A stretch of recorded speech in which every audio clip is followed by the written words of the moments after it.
Chris, do you have any statistics on how much Chinese FDI there is in the US right now?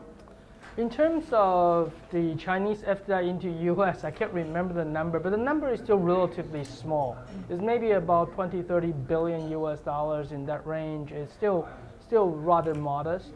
And also most of the FDIs are primarily concentrated or related to resource. To resources. What kind of resources are we talking about? Any kind of food, energy related. So most of the FDIs are primarily resource. If you enter into the US, also a lot of them are what we call financial product related. So shares of Blackstone, shares of Morgan's, those are the predominant investments into the United States. What about Chinese companies opening factories and opening branches? Is there any statistic on, for instance, how much that may have contributed to American job growth? Well, the answer is definitely yes. I don't have the numbers at the tip of my fingers. The answer is definitely yes. But still, that is still not there yet. If you look at all the FDIs coming out of China, 90% of the FDIs are primarily related to resource and primarily related to what we call financial products. Okay. And the rest are still kind of relatively small, but we're seeing the increasing number. Part of that difficulty is really related to Chinese companies. They need a bit of maturities in terms of really going out and be able to own and operate outside of their own environment. Right? And so the levels of management, the levels of governance models, the integrations, those will take time. This is not that dissimilar to the Japanese investments into the US in the 80s. For the first half of the 80s, most of the Japanese investments to the US are primarily related to trade, so setting up trade offices, and then later on, the banks, the financial institution that is part and parcel of that trade will then need to come in and expand. Right. But really the manufacturing job did not really start till the mid to the later 80s. So this is similar evolutions that Chinese companies going to take. Is first kind of related to what we call their needs. The Chinese company needs today are primarily more resource related. And as they move up what we call the evolution stages, then more and more will become manufacturing related. Great. Now, this lack of corporate transparency in Chinese companies contributes, I think, to American perceptions, whether they're accurate or not, that there may be some ulterior motives behind Chinese foreign direct investment in the US. So perhaps what are some ways in which Chinese companies can improve corporate governance and build trust, for example, with US counterparts? It would take a longer time, and it's not that dissimilar. In the 80s and the 90s, we had Japan bashing. Japan is buying United States. There's a lot of criticism about how Japanese come into China, and because of the Kirizu system they're saying that these corporations receive unfair subsidies from the government.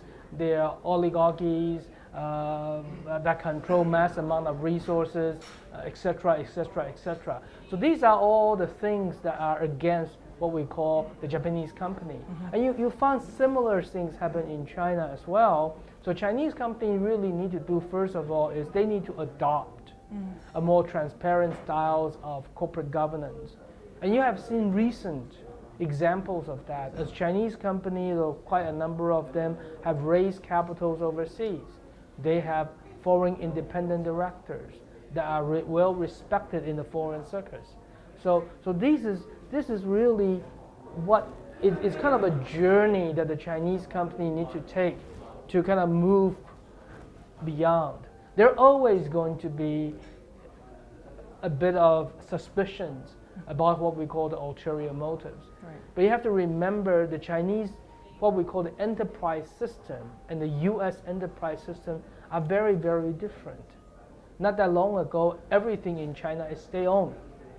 right? That's right. And so you can't basically say, well, the state ownership is going to go away immediately, but where is that substitute going to come from?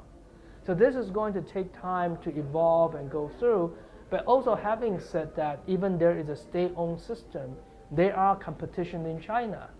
So it's not as if that there is one single set of company who owns everything. Right. In terms of what we call the greatest degree of let's say monopoly or oligopolies. For instance, China had about 7 or 8 major what we call power production companies. Although majority of them are state-owned, they do compete with each other Right. in terms of electricity generations.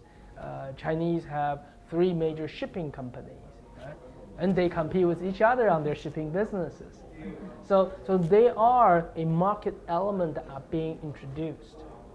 How long do you personally anticipate that such a transition might take?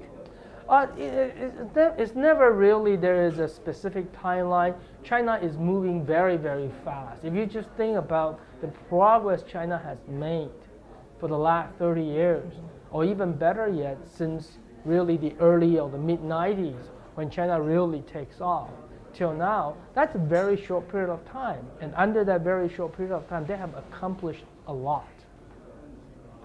So I'm optimistic. So their progress is almost can be telescoped. Yes, Shortly, definitely, yeah. definitely. What are some recommendations or conditions, do you think, for Chinese firms to be successful in the U.S.?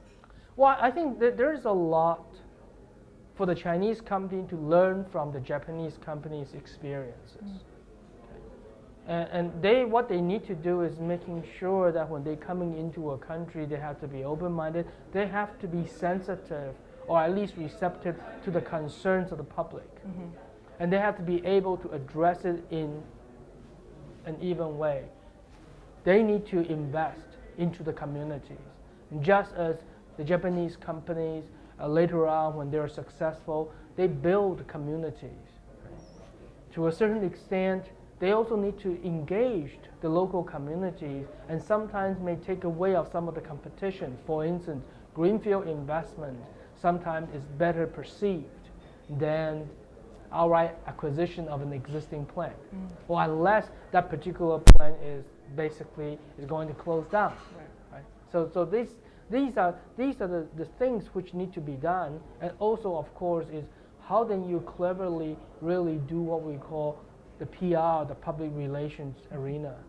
Rather than having each of the Chinese company hire a lobbyist to do that, maybe it's better yet to go through trade associations and the others.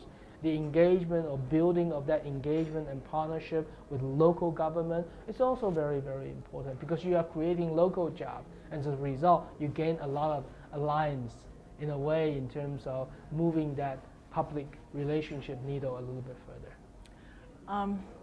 How would you advise the average American to view Chinese direct investment in their country? How would you advise them to sort of, how would they understand it? How should they understand it? Well, it's the same thing as Japanese investments, right? At the beginning, everybody looked at this and says, well, Japan is coming in to buy out American and we'll become slave to the Japanese systems or Japanese capitalists or imperialists in a way. Dating back to the World War II, right? There's some of that sentiment being stirred. But look at what we have today. The Japanese corporations employ the significant portions of U.S. workforce today, right? A lot of this debate that we're talking about back in the 80s and 90s kind of fade away in the background. We even seen a certain foreign executive now are become CEOs of Japanese headquarters, right? Although very few, but we're seeing that happening.